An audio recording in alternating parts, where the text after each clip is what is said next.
السلام علیکم دوستو، امید کہ آپ سب بخیر ہوں گے۔ آج ہم آپ کے لیے روشن اور خوبصورت باتیں لے کر کے آئے ہیں جو آپ کے لیے رہنما اور کارگر ہونے کے ساتھ ساتھ مفید بھی ثابت ہوں گی۔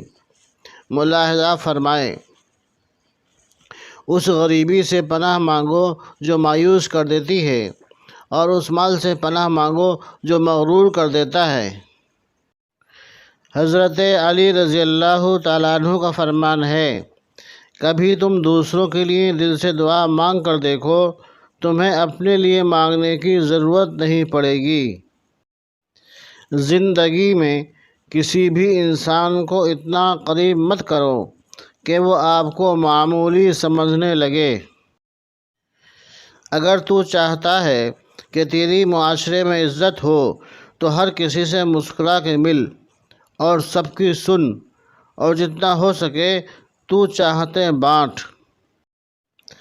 اگر عبادت نہیں کر سکتے تو گناہ بھی نہ کیجیے۔ خوش نصیب وہ ہے جو اپنے نصیب پر خوش ہے۔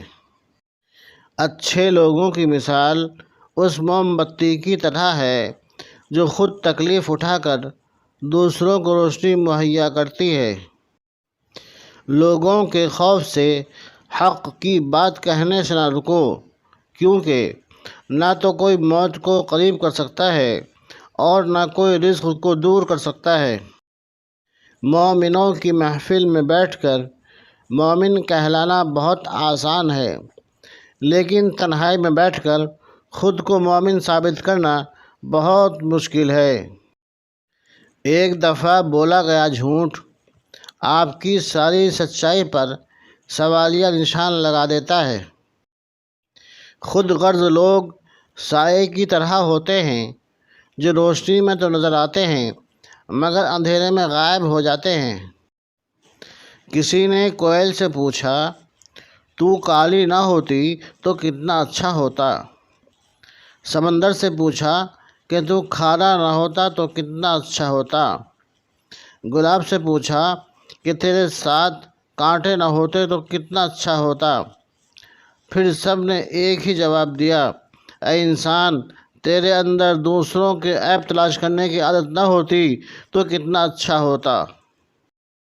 حضرت لقمان علیہ السلام نے اپنے بیٹے کو نصیحت فرمائی کہ اے بیٹے، کسی عورت کے پیچھے چلے جانے کے بجائے کسی شیر کے پیچھے چلے جانا بہتر ہے، اس لیے کہ شیر پلٹ آیا تو جان چلی جائے گی، اگر عورت پلٹ آئی تو ایمان چلا جائے گا۔